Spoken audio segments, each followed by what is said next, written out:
स्थापकाय च धर्मस्य सर्वधर्मस्वरूपम् अवतारवरिष्ठाय रामकृष्णाय ते नमः।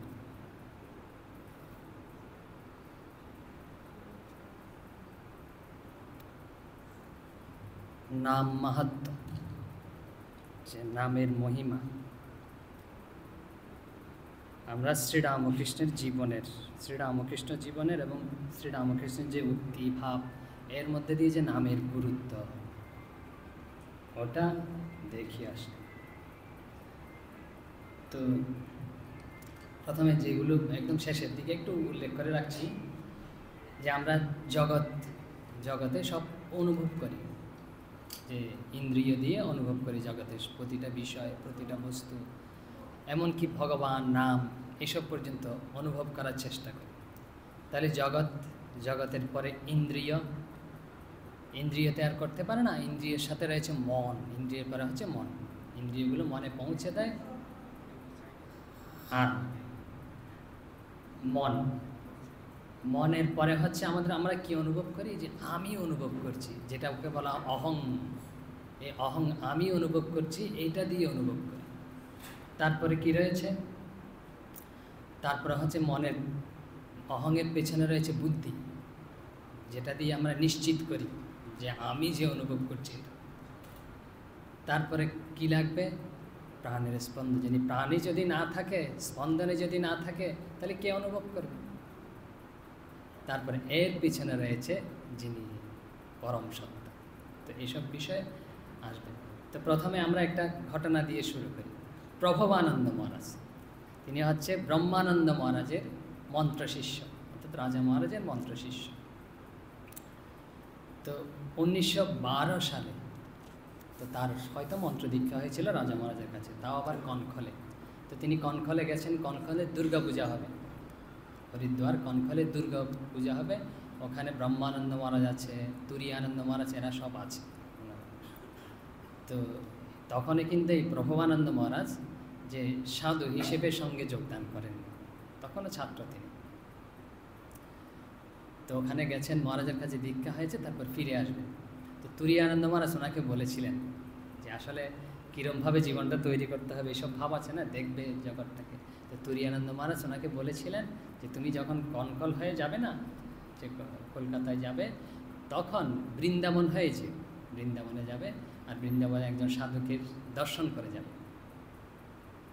তো তুরীয়ানন্দ মহারাজ যেহেতু বলেছেন, তো ওই প্রভবানন্দ মহারাজ ওই বৃন্দাবনে গেছেন। তো বৃন্দাবনে গিয়ে যে ওই সাধু কোথায় থাকেন এরকম খবর নিয়েছেন। তো সাধুর কাছে গেছেন। তো প্রভবানন্দ মহারাজ বলছেন যে ছোট একটা রাস্তা দিয়ে যেতে হয়, তখন কুটিয়া জঙ্গল, মানে এত তো আর ছিল না, জঙ্গল ছিল। তো গেছেন, তো ওই সাধু ভিতর থেকে এসছেন। তো ওই সাধুর আশেপাশে যারা ছিল তারা চটি বিছিয়ে দিয়েছেন। তো প্রভবানন্দ মহারাজ বলছেন যে ওই সাধু যে বসছেন, তো বসে আমার দেখে অনুভব হলো যে উনি উচ্চ আধ্যাত্মিকতা সম্পন্ন সাধু। তো প্রভবানন্দ মহারাজ জিজ্ঞেস করছেন যে ওই সাধুকে যে আপনি এই অবস্থা কিভাবে লাভ করেছেন, যে এই যে উচ্চ অবস্থা আপনি কিভাবে লাভ করেছেন? তখন ওই সাধু বিন্দুমাত্র দ্বিধা না করে, কোনো কিছু চিন্তা না করে, সাথে সাথে একটা শব্দ উত্তর দিয়েছেন, বলছেন নাম। শুধু এই কথাটাই বলেছেন যে নামের মধ্যে দিয়েই তিনি এই উচ্চ অবস্থা লাভ করেছেন। তো উনি শুধু একটা শব্দে বলে দিয়েছেন নাম। তো যে নামের মাহাত্ম্য, তো তিনি এই যে পুরা জীবন যে অনুভব করার পেছনে নাম জপ করেছেন, তারপরে তার উপলব্ধি হয়েছে। আমরা শ্রীরামকৃষ্ণ জীবনের একটা ঘটনা এখানে সংযুক্ত করি। শ্রীরামকৃষ্ণ জীবনটাই আসলে, শ্রীরামকৃষ্ণকে জানাটাই আমাদের মুখ্য উদ্দেশ্য। তো শ্রীরামকৃষ্ণের হচ্ছে তিনি দক্ষিণেশ্বরে রয়েছেন প্রথম দিকে। তা আপনারা অনেকেই জানেন, জ্ঞানারাম ভট্টাচার্যের কাছে যে মন্ত্র প্রথম দিকে মন্ত্র দীক্ষা হয়েছিল, মন্ত্র দিয়েছিলেন জ্ঞানারাম ভট্টাচার্য। তো কীরকম অদ্ভুত সব বিষয়। তো জ্ঞানারাম ভট্টাচার্য শ্রীরামকৃষ্ণকে মন্ত্র, যেরম দীক্ষা হয় স্বাভাবিক মানুষের, আপনাদের যেরম দীক্ষা হয়েছে, অন্যদের যেরম দীক্ষা হয়, সেভাবে এই যে শ্রীরামকৃষ্ণকে মন্ত্র দিয়েছে। দেওয়ার সাথে সাথেই কি আশ্চর্য শিষ্য, জগতের জ্ঞান হারিয়ে ফেলেছে, সমাধিস্থ। তো এরকম শিষ্য দেখে তিনি তো বুঝতে পারেন না, তো সাধারণত লোক তো যে এরকম আমি শিষ্যের কি করে দিলাম, বেহোশ হয়ে গেল, কিন্তু বুঝতে পারছেন না সমাধি, যে একটু ভীত হয়েছেন প্রথম দিকে। তারপরে পরে অবশ্য বুঝতে পেরেছেন যে উনি সমাধিস্থ হয়েছেন, যে যে ভগবানের নাম শুনেই সাথে সাথে একদম ভগবতভাবে মন লীন হয়ে গেছে। তো আরও পরে আসবো, বলবো এই জিনিসটা দেখুন, যে বলছে নামের কি মাহাত্ম্য, তাই তো? তা আমরাও নাম জপ করি, আমরাও চেষ্টা করছি। এই যে উনি উঁচু অবস্থায়, যে সাধু ছিল বৃন্দাবনে, উঁচু অবস্থা লাভ করেছে এই নামের মধ্যে দিয়ে। কীভাবে? হয়তো সম্পূর্ণ জীবনে এই নামের পেছন দিয়ে দিয়েছে। আর শ্রীরামকৃষ্ণ দেখুন, উনি যে পুরা জীবনে লাভ করেছে যে অবস্থা, সাথে সাথে ওনার যে শব্দটা উচ্চারণ করেছে, সাথে সাথে কয়েক সেকেন্ডের মধ্যে, যেটাকে বলে আমাদের ভাষায়, ওই অবস্থায় পৌঁছে গেছে। যেটা হচ্ছে শব্দমাত্র উচ্চারণ করে ওই সাধু উচ্চারে দিয়েছেন।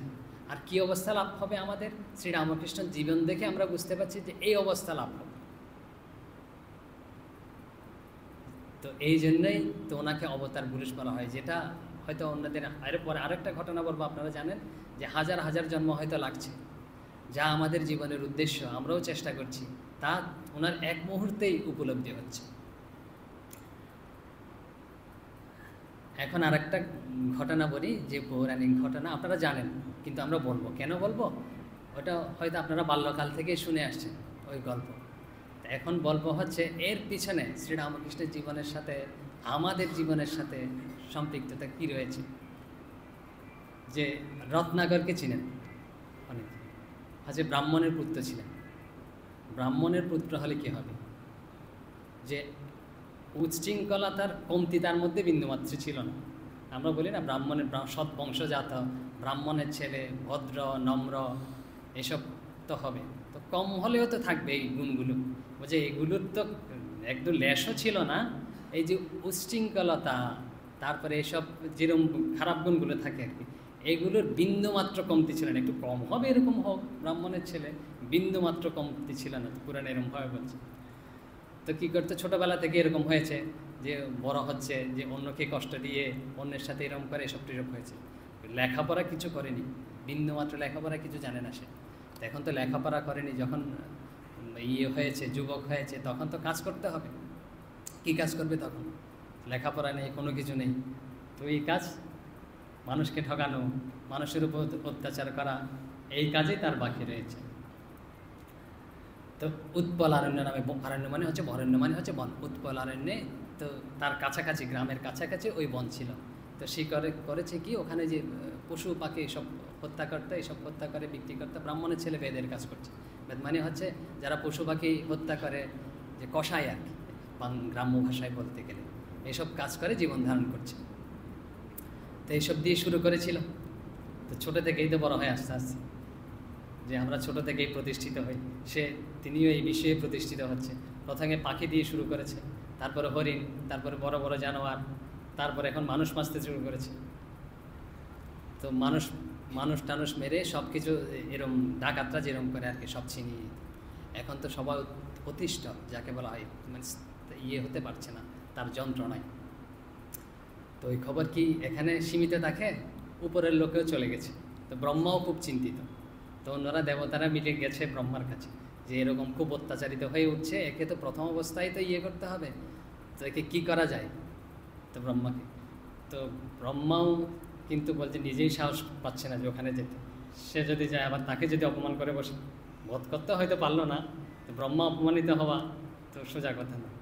তো ব্রহ্মাও যেতে সাহস পাচ্ছে না ওর কাছে, এরকম দস্যু। তো কে ঠিক করেছে, ব্রহ্মার যে মানসপুত্র ছিল 7 জন, মরিচিয়াদি, এদের ব্রহ্মা ডাকা পাঠিয়েছে। ডাকতে পাবো, ওদের তো চারিদিকেই বিচরণ, যে ওখানে মর্তলোকে গিয়ে থাকেন। তো ওদের ডাকতে পাঠিয়েছে, যে মরিচি, অত্রি, বশিষ্ঠ, পুলহ, পুলস্ত, ক্রতু, অঙ্গিরা, এসব হচ্ছে সপ্তঋষি। এদেরকে যে সৃষ্টিটা করার জন্য, ভালোভাবে যে পরিচালনা করার জন্য ব্রহ্মা এরম দায়িত্ব দিয়েছে। তখন ওদের ডেকে পাঠিয়েছে ব্রহ্মা। ব্রহ্মা ঘটনাটা বুঝিয়ে বললো, এরকম তোমরা একটু গিয়ে দেখো ওকে কী করতে পারো। বলছে আমাদের বলছেন, আপনি নিজে করলেই পারতেন। বলছে না বাবা, আমি ওদের মধ্যে নেই, তোমাদের সৃষ্টি করে দিয়েছি, তোমরাই করো।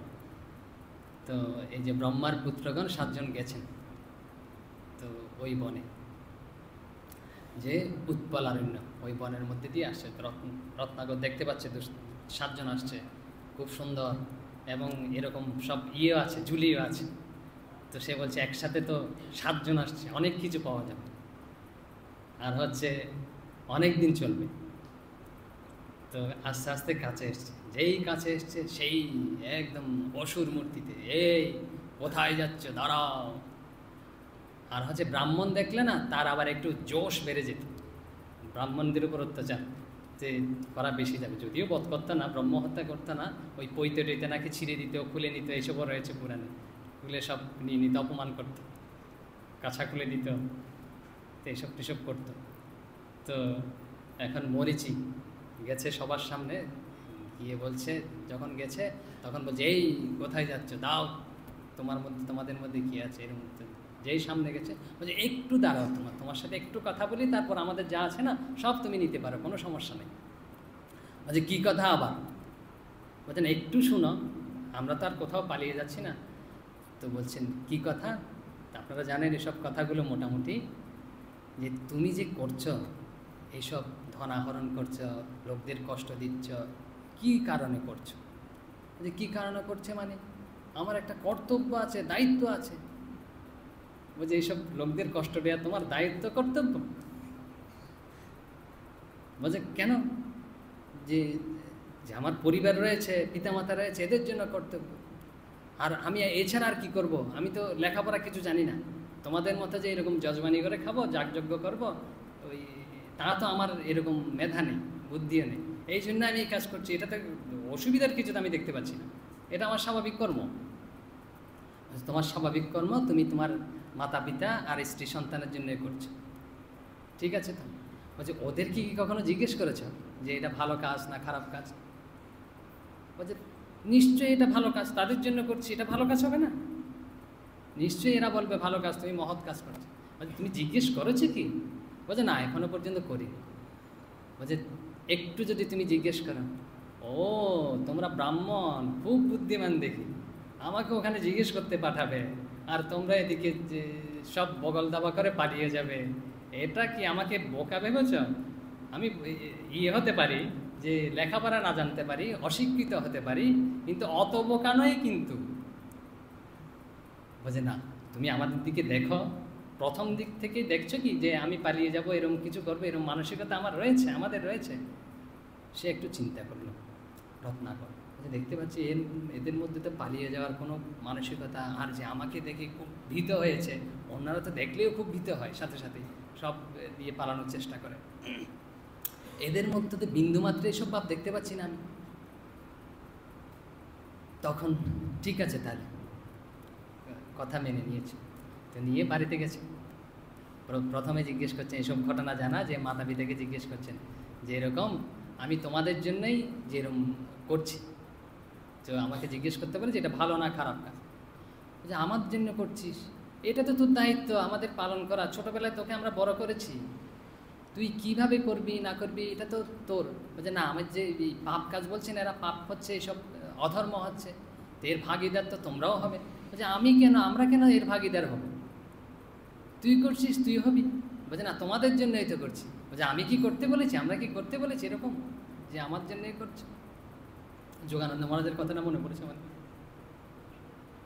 যোগানন্দ মহারাজকে জোর করে বিয়ে করিয়ে দিয়েছে, জানেন তো ঘটনা, যোগানন্দ স্বামী। তারপরে তো কাজ টাজ করছে না, চাকরি টাকরি করছে না, তো তো বলছে চাকরি টাকরি করছিস না কেন? বলছে না, আমি তো প্রথমেই বলেছি আমি এসব পারবো না, এসব আমার দ্বারা হবে না। বলছে এইসব যদি হবে না তাহলে বিয়ে করলি কেন? ও মা, বিয়ে করলাম, বিয়ে তো তোমার জন্যই করেছি। মাকে বলছি বিয়ে তোমার জন্যই করছি। বলছে বিয়ে আবার নিজের জন্য করে রাখি, তোর মনে ইচ্ছে আছে ভিতরে, ওই জন্যই করেছিস। তখন যোগানন্দ মহারাজ বলছেন, আরে ঠাকুর, একটা কথা আছে না, যার জন্য করি চুরি সেই বলে চোর। বলছে ঠাকুর ছাড়া না, শ্রী রামকৃষ্ণ ছাড়া কাউকে দেখি এরকম বিশ্বাস করা যাবে না। তো আবার গেছে রামকৃষ্ণের কাছে, আর কি এটা মনে করলে একটু করে বলে দিলাম। তো রত্নাকরের মনের অবস্থা এরকম হয়েছে, তো বাবাদের কাছ থেকে, মায়ের কাছ থেকে চলে গেছে। তো এখন তো ধর্মপত্নী রয়েছে, স্ত্রী রয়েছে, যেটা যাকে বলা হয়, স্ত্রীর কাছে গেছে, জিজ্ঞেস করছে তুমি তো আমার ধর্মপত্নী, আর হচ্ছে আমার যা হবে তার তো তুমি অর্ধেক ভাগিদার। তো এখন স্ত্রী বলছে হ্যাঁ ঠিক আছে, আমি তোমার ধর্মপত্নী, অধর্মপত্নী তো নয়, আমি তোমার ধর্মের ভাগিদার হতে পারি, অধর্মগুলোর কেন ভাগিদার হতে, আমার দ্বারা এসব হবে না। ঠাকুরের আবার আরেক গল্প আছে, অধিকার যাব না। ওই যে একজনকে বলেছে গুরুদেব একটু করে বেহুশ হয়ে থাক, একটা ওষুধ খাইয়ে দিয়েছিল, তখন ঘরের সবাই ভাবছে মরে গেছে।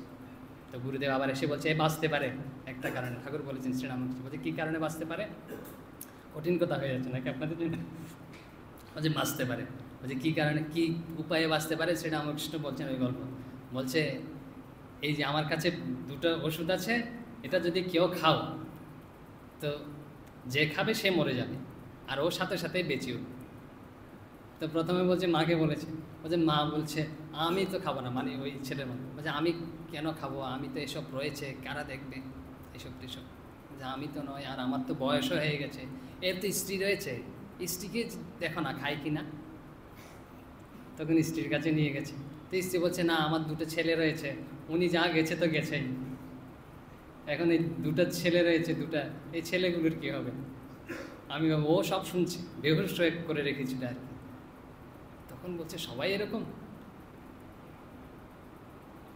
তো আবার আমরা ফিরে আসি ওই রত্নাকরের কাছে, যখন স্ত্রী বলেছে এগুলোর ভাগিদার হবে না, তখন তো একদম মানসিকভাবে সে বিপর্যস্ত। তারপরে গেছে ওই মরিচিয়াদি যে ঋষি রয়েছেন তাদের পায়ে ধরেছে, বলে যে আমার ভাই যে খারাপ কাজের ভাগিদার কেউ হবে না, তা আমার একটা উপায় করুন, কিছু একটা করুন। তখন সবার জানা এই যে ঋষিরা রাম মন্ত্র জপ করতে বলেছিল ভগবানের নাম, আর তিনি মরা জপ করেছিলেন, আর জপ করেই সিদ্ধি লাভ করেছেন। পুরানো রয়েছে হাজার হাজার বছর ধরে তিনি এই মন্ত্র জপ করেছেন, এবং উইয়ের ডিবি হয়ে গেছিল তার সম্পূর্ণ শরীরে। তো ওই জন্য বাল্মীকি থেকে পাওয়া বলেই তাকে বাল্মীকি বলা হয়। তো দেখুন ভগবানের নাম জপ করেছে, আর কঠিন কিছু করেনি। আর কে এরকম ডাকাত ছিল, দস্যু ছিল, ছোটবেলা থেকে এরকম একদম অশিক্ষিত ছিল, সে যদি এরকম মহামুনি মহাজ্ঞানী হতে পারে, আমাদের তো তখন ডাকাতি পেশা অবলম্বন করতে হয়নি, অতটুকু নিচে তো আমরা নামিনি, আমরা তো স্বাভাবিক মানুষ। তো আমাদের দ্বারা হবে না কেন? অনেকে জিজ্ঞেস করে আমার দ্বারা হবে কি না। তো দেখুন এই গল্পগুলোতে এরকম শিক্ষা দেওয়া হচ্ছে যে আমাদের দ্বারা হবে না কেন, অবশ্যই হবে, যে ভগবানের নাম।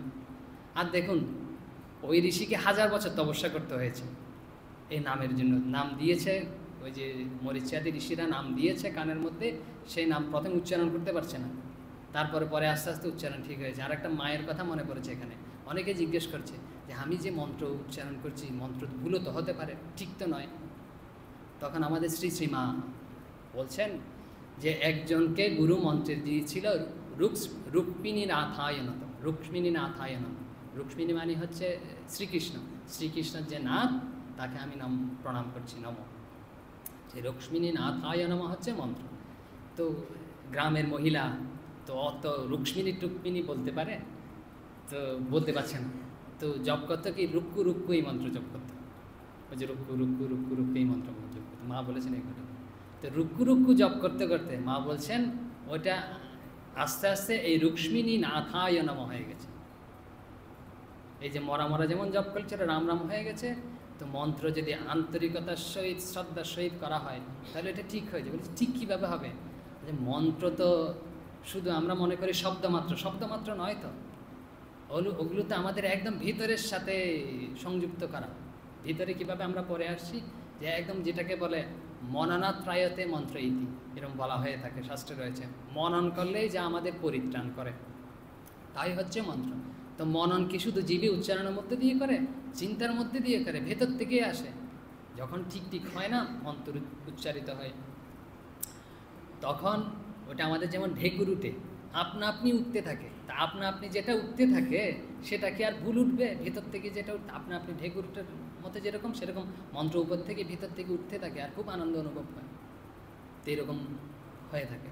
যে স্বামীজি বলছেন, স্বামী বিবেকানন্দ, যে জ্যোতির রূপে দর্শন হয়, জ্যোতির্ময় রূপে একদম দর্শন হয় মন্ত্রগুলো, এসব বলেছে। তো এই হচ্ছে দেখুন যে অন্যদের এই মন্ত্র 1000 বছর লাগছে, আর ভুল করলেও কোনো অসুবিধা নেই, শুদ্ধ হয়ে যাচ্ছে। আমরা সন্দেহে থাকি ভুল করলে হবে। শ্রীরামকৃষ্ণকে এখানে আরেকটু টেনে আনি, আবার শ্রীরামকৃষ্ণ সেই মাত্র শোনার সাথে সাথে সমাধিস্থ। এবং শ্রীরামকৃষ্ণের সাথে অন্যের সাথে কীরকম পার্থক্য? শ্রীরামকৃষ্ণের জীবনের মধ্যে দিয়ে যে মন্ত্রের কি মাহাত্ম্য, একদম যে মন্ত্র জপ করলে কি হবে, এই শ্রীরামকৃষ্ণ যেরম হচ্ছে সেরম হবে। যে নামগুলো শ্রীরামকৃষ্ণ যখন সমাধিস্থ হতেন, ভগবানের নাম শুনে অনেক সময় সমাধিস্থ হতেন, মন্ত্র শুনে সমাধিস্থ হতেন। নাম মানেই তো মন্ত্র। আবার সমাধি থেকে ফিরে আসতেন কিভাবে? ঠিক একইভাবে বিপরীত দিক থেকে তাকে যেইভাবে সমাধিস্থ হয়েছেন সেই নামগুলো শোনাতে হতো, আর তিনি নেমে আসতেন জাগতিকভাবে, লীন হতেন, আবার ওখান থেকেও নেমে আসতেন। এখন দেখুন তো, এই মন্ত্রটা আমাদের অনেকে জপ করতে ইচ্ছে হয় না, ভালো লাগে না। তো ঠাকুর বলছেন যে গৌর নিতাই যে ব্যবস্থা করেছে সাধারণ মানুষের জন্য। ব্যবস্থা মানে হচ্ছে ব্যবস্থাপত্র দিয়েছে আর কি। ব্যবস্থাপত্র আপনারা আরও ভালো বুঝবেন, প্রেসক্রিপশন, প্রেসক্রাইব করেছে। ডাক্তার যেমন প্রেসক্রাইব করেছে ভগবানকে নাম, মানুষকে নাম, ভগবানের নাম বলানোর জন্য। কি প্রেসক্রাইব করেছে? খুব গুরুত্বপূর্ণ, জানেন এসব আপনারা ঘটনা। বলছেন গৌরনীতের ব্যবস্থা, বলছেন মাগুর মাছের ঝোল, যুবতী মেয়ের কোল, বল হরি বল। এরকম ব্যবস্থা করেছে ঠাকুর বলছে। ঝোল, আর বাংলায় জন্মেছেন তো মাছ তো খুব সহজলভ্য, আর বাঙালিদের হয়তো খুব মাছটা খুব প্রিয়, মাগুর মাছের ঝোলটা। তারপরে মেয়ে মানুষ তো প্রিয়ই, সাধারণ মানুষ। এরকম আরও অন্য জায়গায় গল্প আছে, হচ্ছে খুব ভালো শাস্ত্রপাস্ত্র পাঠ হচ্ছে, তো তখন কি হয়, তো এর পাশাপাশি যদি কেউ গান করে না, শাস্ত্র ভালো লাগে না, গানটাই ভালো মনে হয়, ওদিকে মন যায়। তারপরে বলছে এই প্রথমে শাস্ত্র, তারপরে কাব্য, তারপরে গীত, এসব গিয়ে বলছেন যখন এরকম সময় আছে, সুন্দর মেয়ে মানুষ, সুন্দরী মেয়ে, ঠাকুরের কথা আছে, তো সুন্দরী মেয়ে মানুষ যখন হেঁটে যায় না পাশ দিয়ে, তখন আর এই কাব্য গীত এসবও ভালো লাগে না, তখন ওদিক দিয়ে মন যায়। আরও আছে কিন্তু, তো যখন খুব খিদা লাগে, ক্ষুধার যন্ত্রণা হয়, তখন জগতের আর কোনো কিছুই ভালো লাগে না, ওই খাওয়ার দিকে, কখন খাবো ওই দিকে মন। তো এই জন্য মানুষকে আকর্ষণ করছেন, দেখুন গৌরনীতে কোনটা দিয়ে, প্রথমে খাওয়া, খুব রসালো জিনিস, তারপরে পরের ধাপ মেয়ে মানুষ, এভাবে টানছেন যে যাতে ভগবানের নাম, এরপরে বলবে বল হরি বল। তো তা কিন্তু প্রতীকী অর্থে বলেছেন। যে ঠাকুর বলছেন যে এরা কি বুদ্ধি খাটিয়েছিল, যে মাগুর মাছের ঝোল কি জানিস, যে ভগবানের যখন নাম করা হয় না, তখন ভাবে অশ্রু হয়, পুলক হয়, চোখে দিয়ে গড়িয়ে অশ্রু হয়, সেই অশ্রু মানে হচ্ছে ঝোল। তো প্রথম অবস্থায় হচ্ছে এসব অশ্রুত আছে না, তো প্রলোভিত করতে হবে মানুষদের, তো প্রলোভন দেখিয়ে নিয়ে আসে এরকম মাগুর মাছের ঝোল। তারপর অশ্রুটার ঠিক এরকম অনুভব হয়, যে আনন্দ অনুভব হয়, দুঃখের অশ্রু নয়, আনন্দের অশ্রু। তারপরে কি বলছে যুবতী মেয়ের কোল, তো প্রথম দিকে এসব দেখায়, বলছে যুবতী মেয়ের কোল কি, যখন এরকম অশ্রু পুলক এরকম ভাব হয়, ভগবানের ভাবে বিভোর হয়, তখন এই ভূমিতে গড়াগড়ি দেয় ভক্ত, এই পৃথিবীতে ভূমিতে গড়াগড়ি দেয়, তখন এটাই খুব আনন্দদায়ক মনে হয়। তো এই জন্য এইসব করানোর জন্য ভগবানের নাম করো, ভগবানের নাম করলে কী হবে, অশ্রু হবে, পুলক হবে, ভূমিতে লুটাপুটি হবে, এই জন্যই এভাবে নিয়ে আসা। তো ঠাকুর এই কথাটা, শ্রীরামকৃষ্ণ এই কথাটা বলছেন। এখন যে আমরা একটু ভিতরে যাই, প্রতিনিধি, এরাও সব রয়েছে অনেক বুদ্ধিমান ব্যক্তি। নাম শুনে ঠাকুরের কি হতো, সমাধি হতো, আর সমাধি থেকে আবার নাম শুনিয়ে তাকে ফিরিয়ে আনতে হতো। শ্রীরামকৃষ্ণ বলছেন নামের প্রতিপাদ্য হচ্ছে ব্রহ্ম।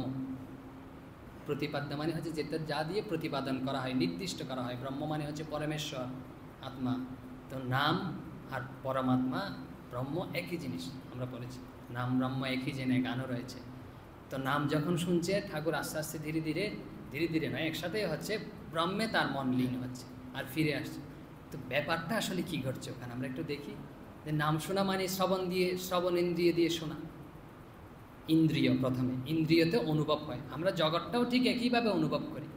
দেখুন জগতের অনুভব, শুধু অনুভূতিটার সাথে ভগবত বুদ্ধি আরোপ করতে হবে, আর কিছুই নয়। সব অনুভব করব, সব শুনবো দেখবো, সাথে সাথে ঠাকুর বলেছেন মোর ঘুরিয়ে দাও, কোনো কিছু বাদ দিতে হবে না, মোর ঘুরিয়ে দাও। অনুভূতির সাথে শুধু ভগবত বুদ্ধিটা আরোপ করা। প্রথমে আমরা শ্রীরামকৃষ্ণটা দেখি, প্রথমে আমরা কি ইন্দ্রিয় দিয়ে, ধরুন কান দিয়ে শুনি, চোখ দিয়ে দেখি, হাত দিয়ে স্পর্শ করি, ইন্দ্রিয়গুলো দিয়ে করি। আর ইন্দ্রিয়গুলো কি রয়েছে? জগৎ রয়েছে, বিষয়গুলো রয়েছে, জগৎ, তারপরে হচ্ছে ইন্দ্রিয়। ইন্দ্রিয় দিয়ে তার অনুভব করা যায় না। ইন্দ্রিয় কোথায় পাঠায়? এগুলো মনে পাঠায়। আসলে আমরা মন দিয়ে দেখি। ধরুন এইদিকে আমরা তাকিয়ে রয়েছি, কিন্তু হয়তো দেখতেই পাচ্ছি না সামনে কি রয়েছে। আপনাদের দিকে মন রয়েছে, দূরে যদি মন থাকে দূরের বিষয় রয়েছে।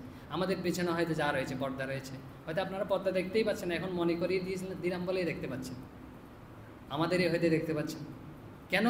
আমার ওই দর্শন ইন্দ্রিয়ের সাথে মন যুক্ত নেই বলেই আমরা ওইটা দেখতেই পাচ্ছি না, চোখের সামনে রয়েছে। তাহলে মন যুক্ত থাকতে হবে। মনের পরেরই কী রয়েছে? একদম বলছেন অহং। অহং মানে কে? আমি। অহং হং করছি। কে দেখছে? আমি দেখছি, আমি শুনছি। ওই আমিটা যদি যুক্ত না থাকে না, তাহলে তো আর হবে না। অহংকারটা থাকতে হবে, অহংকার। আবার অহংকারের মধ্যে এখানে একটা পার্থক্য আছে। আমাদের অহংকারের মধ্যে কী হয়ে যায়? কর্তা বুদ্ধি চলে আসে। আমি করছি, আমি খাচ্ছি, আমি অমুক করছি। ঠাকুরের একটা কথা আছে যে রাধার নাকি অহংকার হয়েছে, শ্রী রাধিকার অহংকার হয়েছে। তো সখীরা বলছে সে অহংকার, বলছে ভগবানের অহং, শ্রীকৃষ্ণের অহং। তো ওই অহংয়ে দোষ নেই। তো দেখুন আমাদের অহং আর যারা ভগবত বুদ্ধি করছে তাদের অহং। তো অহংকার, ওদের অহংটা হয় কি? এই ভগবত অহং। তো ওই অহংটা ভালো। কোনটা? আমি ভগবানের ভক্ত, এই অহংকারটা ভালো। কিন্তু আমাদের তো অনেক ধরনের অহংকার। আমার হয়তো বড় বড় জায়গায় পরিচয় আছে, অমুক আমার অহংকার। আরও কী কী রয়েছে? নামের অহংকার, বুদ্ধির অহংকার, জ্ঞানের অহংকার, তারপরে যেটাকে বলে স্বাভাবিক প্রচলিত ভাষায় পোস্ট পজিশন, এইসবের অহংকার। তো এইসব অহংকারে জড়িয়ে রেখে এইসব অহংকার না মুছে দিতে হবে। এইসব অহংকার মুছে দিয়ে সোজা অহংকার। অত চিন্তা করার দরকার নেই। আমি ভগবানের সন্তান, তার ছেলে, তার ভক্ত, কে আমাকে দমাতে পারে? এই অহংকারটা খুব ভালো। এই অহংকারের পরে কি রয়েছে? ধাপ। আসলে 7টা ধাপ রয়েছে। 7টা ধাপে ব্যাপারগুলো ঘটতে থাকে। আমরা কোন ধাপে এসেছি? চতুর্থ ধাপে এসে পৌঁছেছি, অহংকার। তারপরে রয়েছে বুদ্ধি। বুদ্ধি হচ্ছে নিশ্চিত করে, নিশ্চয়াত্মিকা বলা হয়, বৃত্তিকে বুদ্ধি বলা হয়। নিশ্চিত করে, কোনো বিষয় নিশ্চিত করার জন্য বুদ্ধি লাগে, তাহলে তো সব এলোমেলো চলবে। বুদ্ধি। এখন মন রয়েছে, ইন্দ্রিয় রয়েছে, বুদ্ধি রয়েছে। আমার যদি প্রাণের স্পন্দন না থাকে তাহলে কেই বা অনুভব করবে? তাহলে প্রাণ রয়েছে, প্রাণ। এরপর হচ্ছে প্রাণ, যেটা দিয়ে আমরা অনুভব করি সব কিছু। বলছি এই লোকটা কি জীবিত আছে? ধাক্কা দিয়ে দেখো, হ্যাঁ জীবিত আছে, মানে প্রাণ আছে। প্রাণ কীভাবে? আবার আমরা দেখি, ডাক্তাররা মনে এখানে দেখে না, আমরা এখানে দেখি, ভক্তরা দেখি এখানে স্পন্দিত হচ্ছে। তার মানে আমাদের আছে, এখনো যায়নি। তাহলে প্রাণের স্পন্দন লাগবে। আর এই জায়গায় গিয়ে একটু পরিবর্তিত হয়। শ্রীরামকৃষ্ণের কী হয় জানেন? এই পঞ্চম ষষ্ঠ ধাপে এসে ওই প্রাণটা, আচ্ছা সপ্তম ধাপটা বলি, তারপর ষষ্ঠ ধাপে আবার আসবো। এখান থেকে শ্রীরামকৃষ্ণ, আমরা বলছি ভগবানের নাম শুনেছে, শোনার পরে কোথায়? ইন্দ্রিয় দিয়ে গ্রহণ করেছে, তারপরে মন, তারপরে অহং, তারপরে হচ্ছে বুদ্ধি, তারপরে প্রাণ, তারপরে এসে ব্রহ্মে লীন হচ্ছে। ওই যে নাম আর নামী, অবেদ বলে না, ওই নামটাই উচ্চারিত হয়েছিল। আর নামের যে প্রতিপাদ্য এখানে রয়েছে, সপ্তম ধাপে এসে রয়েছে, যাকে আমরা ব্রহ্ম বলি, পরমাত্মা বলি, পরমেশ্বর বলি, বিভিন্ন নামে অভিহিত করি। তো এটাতেই লীন হচ্ছে। এটাতে লীন হওয়ার পরে কী হয় জানেন? এই যে প্রথম অবস্থায় প্রাণের যে স্পন্দন, ওটা সাম্য অবস্থায় চলে আসে, সমান অবস্থায়। ওই প্রাণের স্পন্দনটা কী দিয়ে তৈরি জানেন? সত্য, রজত, তম, এই 3 গুণ দিয়ে প্রাণ স্পন্দিত হয়। একটু কঠিনে চলে যাচ্ছি না?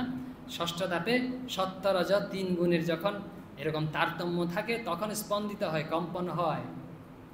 আর যখন এটা সাম্য অবস্থায় চলে আসে তখন কম্পন, স্পন্দন বন্ধ হয়ে যায়। শ্রীরামকৃষ্ণ যখন সমাধিস্থ হচ্ছে তখন ওই ডাক্তাররা পরীক্ষা করে দেখেছেন, তার কাছে অনেক বিজ্ঞ ব্যক্তিতে যেত। তো এরকম চোখে দেখছে, চোখের মনিটা এরকম নড়ে কিনা, দেখছেন নড়ছে না। তারপরে এখানে হাত দিয়ে দেখছেন, স্পন্দিত হচ্ছে না। এখানে দেখছেন, স্পন্দিত হচ্ছে না। তো ডাক্তার বলছেন এটা তো মৃত লোকের লক্ষণ। শ্রীরামকৃষ্ণ ইয়েতে গেছিলেন, কোথায় এটা, হৃদয়রামের ওখানে, এখনো অনেকেই নামটা মনে আসছে, শিয়র, তারপর এটাতে কি ছিল যেখানে খুব ফুলুই শ্যামবাজার, হ্যাঁ ফুলুই শ্যামবাজার, ওখানে গিয়েছিলেন কামারপুকুরের পাশে। তো ওখানে গিয়েছে, খবর আসছে একজন লোক এসছে, দিনে 7 বার মরে আর 7 বার বাঁচে। ওরা তো সমাধি টমাধি বুঝতে পারছেন, এই প্রাণের স্পন্দন বন্ধ হয়ে গেছে, চোখ কাজ করছে না, কিছু কাজ করছে না, তাহলে তো মরেই গেছে। ডাক্তাররা পরীক্ষা করে দেখছেন মরার যেরকম লক্ষণ সেরকম হয়ে গেছে, আসলে মরেনি। তো এখানে না প্রাণের স্পন্দন বন্ধ হয়ে যায়, ভগবানের লীন হয়ে যায়। তো এইটা দেখুন, এটাকেই বলছেন বেদান্ততে শ্রীরামকৃষ্ণই বলছেন, এই 7টা ধাপে ঘটেছে। প্রথম হচ্ছে জগৎ, প্রথম ধাপ, জগৎ থেকে আমরা ইন্দ্রিয় দিয়ে জগৎকে গ্রহণ করি। তারপর হচ্ছে মন, শ্রীরামকৃষ্ণ নাম ভগবতভাবে গ্রহণ করেছে। তারপর হচ্ছে অহংকার, চতুর্থ ধাপে বুদ্ধি হচ্ছে পঞ্চম ধাপে, ষষ্ঠ ধাপে হচ্ছে প্রাণ, তারপরে হচ্ছে সপ্তম ধাপে হচ্ছে যেটাকে আমরা পরমাত্মা ব্রহ্ম বলি, এটা হচ্ছে সপ্তম ধাপ। তো এটাকেই বেদান্তে বলছে সপ্তভূমি। আর যোগশাস্ত্রে বলছেন যে, যোগশাস্ত্রে বলছেন ষড়চক্র, ষড়চক্র ভেদ করার পরে সপ্তভূমিতে মন পৌঁছায়, হচ্ছেন এই পরমাত্মাতে সহস্রারে মন যখন পৌঁছায় তখনই সমাধিস্থ হয়। এই যে শ্রীরামকৃষ্ণের কানে নাম শোনানো হয়েছিল, সাথে সাথেই তিনি লয় হয়ে গেছেন, লীন হয়েছেন ব্রহ্মে। দেখুন কতগুলো ব্যাপার ঘটেছে এর মধ্যে দিয়ে, এতগুলো ব্যাপার ঘটার সাথে এগুলো হচ্ছে। আর আমরা যদি এইগুলো ব্যাপারগুলোর সাথে সাথে ঘটাতে চাই তাহলে টাইম হলে এলোমেলো হয়ে যাবে। তাহলে কি করতে হবে আমাদের? জগৎ আমাদের সামনে রয়েছে, এই জগতেই আমাদের থাকতে হবে, জগৎ আমরা ত্যাগ করতে পারছি না। জগতে ভগবত বুদ্ধি আরোপ করতে হবে। ভগবত বুদ্ধি আরোপ বুঝতে পেরেছেন তো? আমরা হলাম ভক্ত, আমার সন্তান নয়, ভগবানের সন্তান। আমরা কাজ করছি, ওই যে রত্নাকর করছিল, দেখুন কার জন্য করছিল? নিজে মনে করছিল স্ত্রী পুত্রের জন্য এসব করছিল। না না, এগুলো তো ভগবানের জিনিস, আমি তাদের জন্য করব, নিজের জন্য নয়। তো ভগবত বুদ্ধি যখন এই জগতে আরোপ করব, তাহলে ভগবানের সাথে সম্পৃক্ত হয়ে গেল, নাম হয়ে গেল। যখন ভগবানের সাথে সম্পৃক্ত হবে তখন ইন্দ্রিয় দিয়ে ওই বিষয়টা গ্রহণ করব, ঠিক আছে। তারপরে কি মন দিয়ে গ্রহণ করব, মনে কিন্তু ভগবত বুদ্ধি রয়েছে। তারপরে যখন এই অহংকারে এসে পৌঁছাবো, অহংকার কি হবে তখন? ওই যে কাজ করবে আমি ভগবানের সন্তান, না হলে অহংকারে তো আমি কর্তা বুদ্ধি হয়ে যাবো, আমি কর্তা, এই অনুভব হবে, তখন গোলমাল হয়ে গেল সব। তারপর বুদ্ধি, তারপরে প্রাণের স্পন্দন, সব একদম স্বাভাবিকভাবে হতে থাকবে। কিন্তু ওই বুদ্ধিটাই জগতে আরোপ করতে হবে, ভগবত বুদ্ধি। এখন দেখি, মা বলেছেন মায়ের একটা কথা, জপাত সিদ্ধি, নামের জপ থেকেই সিদ্ধি। খুব সুন্দর কথা, খুব সহজ কথা, কিন্তু কি কঠিন কথা বলেছে আমরা দেখি। এই কথাটা বুঝতে গেলে না, আমরা শঙ্করাচার্যকে, জ্ঞানের শ্রেষ্ঠ হচ্ছে আচার্য শঙ্কর, বুদ্ধিতে খুব মেধাবী। তো শঙ্করকে জিজ্ঞেস করছেন যে আপনি তো সব বুদ্ধি দিয়ে সবাইকে হারিয়ে দিয়েছেন, এখন আপনার চেয়ে বুদ্ধিওয়ালা যদি কেউ জন্মগ্রহণ করে তখন তো আপনাকে এরকম করে দেবে। ঠিক আছে, আমি মেনে নিলাম আমি বুদ্ধি দিয়ে সবাইকে এরকম করেছি, তো যতদিন আমার চেয়ে বুদ্ধিমান কেউ জন্মগ্রহণ না করে ততদিন পর্যন্ত আমারটা তো মানতে হবে। তার কীরকম বুদ্ধি দেবে, ততদিন পর্যন্ত মানুষ। তো এরকম বুদ্ধিমান ছিল শঙ্করাচার্য। তো মায়ের কথা প্রথমে শঙ্করাচার্য, জপাত সিদ্ধি। তো সিদ্ধি কি, সিদ্ধি জিনিসটা কি? আচার্য শঙ্কর কি বলছেন দেখি, সিদ্ধি মানে কি? সিদ্ধি মানে হচ্ছে জ্ঞান ও নিষ্ঠার যোগ্যতা প্রাপ্তিকে সিদ্ধি বলা হয়। তিনি তো জ্ঞানী লোক, একটু কঠিনভাবেই বললেন। আমরা একটা শব্দ পেয়েছি জ্ঞান, নিষ্ঠা। নিষ্ঠা মানে কি? নিতরাম স্থিতি, সর্বদা ওখানে অবস্থান করা, সর্বদা ওই অবস্থায় অবস্থান করার যে যোগ্যতা লাভ হয় আমাদের, বলে না ওই লোক যোগ্য ব্যক্তি, যোগ্যতা যখন লাভ হয় তখন তাকে সিদ্ধি বলা হয়। জ্ঞান জিনিসটা কি? শ্রীরামকৃষ্ণকে জিজ্ঞেস করে জ্ঞান কি? মায়ের কথা বুঝতে হলে কার কার মধ্যে আসতে হচ্ছে দেখুন, শঙ্করাচার্য বুঝতে পারছি না, এখন শ্রীরামকৃষ্ণের কথা দিয়ে জ্ঞান কাকে বলা হয়? শ্রীরামকৃষ্ণ বলছেন যে জ্ঞান কাকে বলা হয়? ঈশ্বরী কর্তা আর স্বপকর্তা, এটি জানার নাম হচ্ছে জ্ঞান। যে আমরা ভাবছি আমরা করছি, আমাদের সন্তান, আমাদের পরিবার, আমাদের কাজ, বলছে না, ঈশ্বরই সব কিছুর কর্তা, এই সন্তান ঈশ্বরেরই, আমার কাজ নয়, ঈশ্বরের কাজে, ভগবানের কাছে। এই বুদ্ধি একই কাজ করছি, কিন্তু ভগবত যখন আরোপ করব তখন ওইটা হয়ে যাচ্ছে জ্ঞান। দেখুন জ্ঞান কাকে বলা হয়? যখন ভগবত বুদ্ধি আরোপ করছি ওই কাজটাই হচ্ছে জ্ঞানের কাজ হয়ে যাচ্ছে। আর ওই কাজটাতে যদি স্বার্থ বুদ্ধি আরোপ করি, আমার কাজ, আমার সন্তান, তাহলে ওই অজ্ঞ ব্যক্তির কাজ হয়ে যাচ্ছে। দেখুন আমরা একইভাবে একই কাজ করছি, কিন্তু বুদ্ধিটা যখন পাল্টে দিচ্ছি তাহলে এটা আমরা জ্ঞানী হয়ে যাচ্ছি। জ্ঞানী কোথায় হচ্ছে? এখন মায়ের কথাটা আছি, আচার্য শঙ্কর বলেছেন যে জ্ঞান ও নিষ্ঠার যোগ্যতা প্রাপ্তিকেই সিদ্ধি বলা হয়। তাহলে শ্রীরামকৃষ্ণ বলছেন যে জ্ঞান কাকে বলা হয়? যে সব তিনিই কর্তা আর সব অকর্তা, এটার নাম জ্ঞান। তাহলে তিনিই কর্তা আর সব অকর্তা, ওখানে বুদ্ধি স্থির রাখার যে যোগ্যতা আমরা অর্জন করি তাকে সিদ্ধি বলা হয়। অর্থাৎ ভগবানে বুদ্ধি স্থির রাখার যে যোগ্যতা অর্জন করি তাকে সিদ্ধি বলা হয়। আর মা বলেছেন জপাত সিদ্ধি। এই যে ভগবানের মন স্থির রাখার যোগ্যতা মানে হচ্ছে সিদ্ধি। আর এই সিদ্ধিটা কিভাবে হবে? ভগবানের নাম থেকেই হবে। জপাত মানে জপ থেকে সিদ্ধি হবে। দেখুন বলছে আমি তো ভগবানের মন রাখতে পারছি না, আমি ধ্যান করছি পারছি না, বলে ভগবানের নাম করতে থাকুন, তখনই হবে। এই দেখুন শ্রীরামকৃষ্ণের জীবনে যেটা স্বাভাবিক, অন্যদের জীবনে সেটা কঠোর পরিশ্রম করতে অর্জন করতে হচ্ছে। আর আমাদের শিক্ষণীয় কি পৌরাণিক কাহিনীগুলো, এগুলো তো বাল্যকাল থেকেই শুনে এসেছি। যে রত্নাকরের কাহিনী, দস্যুকর রত্নাকর, যে বাল্মীকি মনে হয়েছে কে জানে না, সবাই জানে, কিন্তু আমরা ভাবছি যে আমাদের দ্বারা হবে না। আর একজন ডাকাতের দ্বারা, দস্যুর দ্বারা যদি হয়, আমাদের দ্বারা হবে না কেন? অবশ্যই হবে। আর কিভাবে হবে? দেখুন এই কঠিন কঠিন বিষয় যে সব যুক্ত রয়েছে। যে প্রথমের কি রয়েছে? জগৎ, ইন্দ্রিয়, মন, অহংকার, তারপরে বুদ্ধি, প্রাণ, তারপরে ব্রহ্ম। এইসব কঠিন বিষয় আমাদের চিন্তা করারই দরকার নেই। আমাদের শুধু বুদ্ধিটা পরিষ্কার রাখা। কি বুদ্ধি? ভগবানের সাথে যুক্ত রাখা, আর কিছুই না। যে কাজ করছি, কাজ করবো না কেন? করবো, সব কিছু করবো, কিন্তু ভগবত বুদ্ধিতে করবো। তাহলে সব স্বাভাবিকভাবে হবে, কোনো পরিশ্রমই দরকার নেই, কোনো কিছু বাদই দিতে হবে না, শান্তি দিবে। ওম শান্তি শান্তি শান্তি। হরি ওম তৎসৎ। শ্রীরামকৃষ্ণার্পণমস্তু।